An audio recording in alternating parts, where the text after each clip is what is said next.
আসসালামু আলাইকুম virtual viewers, সবাই কেমন আছেন? নিশ্চয়ই খুব ভালো আছেন।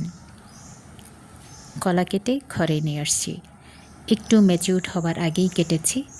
এর কারণ হলো একবার আমার কলার গাছ ভেঙে পড়েছিল। আমার যেহেতু সাপোর্ট দেওয়ার মতো কিছু ছিল না, দ্যাটস ওয়াই আমি আগে ভাগে কেটে নিয়ে আসছি। কারণ কলা গাছটা ভেঙে নিচে পড়ে গেলে কলাগুলো খুব নষ্ট হয়ে যায়, এ কারণে নিয়ে আসছি। এবং আমার নিজ হাতে কলা গাছ লাগানো আমার মা কিনে দিয়েছিলেন। গাছটি ৩ বছর আমি কলা খাচ্ছি, প্রতি বছরই আমি কলা নামাচ্ছি এরকম বিশাল বিশাল। আলহামদুলিল্লাহ, এটা নিয়ে তৃতীয়বারের মতো কলার কাঁধি নামছে। সুবহানাল্লাহ।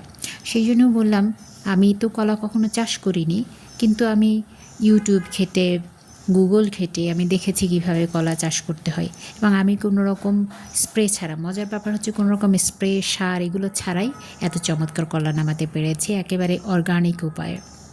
আমার মাকে যেহেতু আমি বাইরের কোনো কিছু খাওয়াতে চাই না, একেবারে অর্গানিক ফ্রেশ ফ্রুট খাওয়াতে চাই, এজন্য। আর এটা হচ্ছে টক আঙুর, আমি বলি মজা করে। কত নেমেছে সুবহানাল্লাহ। বিলম্ব, গাছ ভর্তি বিলম্ব, খাবার কেউ নাই। এগুলো পেরেছি মূলত সবাইকে বিলি করার জন্য। আমি তো অ্যাকচুয়ালি খুব একটা কিছু খাই না, টক ফল খুব কম খাই, তো এই কারণে আমি পেরে এগুলো খুব তাড়াতাড়ি আসে, আবার খুব তাড়াতাড়ি ঝরে পড়ে নষ্ট হয়ে যায়। তারপরও গাছের নিচে প্রচুর পড়েছে। যাই হোক, পাড়া প্রতিবেশীকে এগুলো বিলি করব। এই যে প্যাকেট প্যাকেট করেছি ওনাদেরকে দেওয়ার জন্য ইনশাল্লাহ। আরও একটা বিশেষ ফল যেটা দেখাচ্ছে সেটা হচ্ছে, আমার মা বলেছেন এটা সেফ ফল, জায়ান্ট সিডলেস গামলেস বেল। সুবহানাল্লাহ, প্রায় 2-2.5 কেজির মতো ওজন হয়।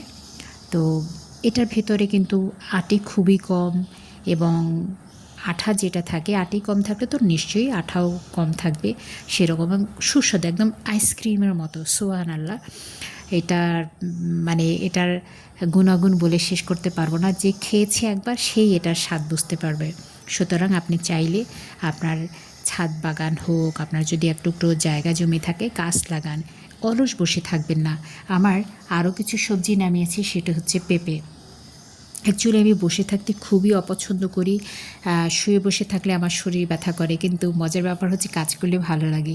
এই যে কত ফল নামিয়েছি, চেরি ফল, বেগুন, আমড়া, সফেদা, দেন মূলো। এটা আমেরিকান মূলো, কিন্তু আমার বড় ভাই উনি আমার জন্য বীজ নিয়ে এসেছিলেন। আমি ওনাকে রিকোয়েস্ট করেছিলাম, আমার জন্য প্রচুর বীজ এনেছেন, কিন্তু সবটা আমি করতে পারিনি।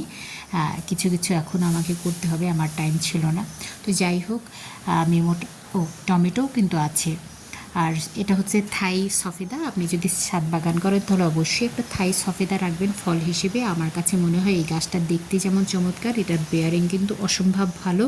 তবে আপনি অবশ্যই অথেন্টিক গাছটা কেনার চেষ্টা করবেন। সেক্ষেত্রে সবচেয়ে ভালো উপায় হচ্ছে আপনি যদি জাতীয় বৃক্ষমেলা, যেটা ঢাকাতে হয়, ওখান থেকে কেনেন, কিংবা লোকালিও কিন্তু বৃক্ষমেলা হয়। মোটামুটি ভালো নার্সারি থেকে কিনলে আপনি ভালো ফল পাবেন ইনশাল্লাহ।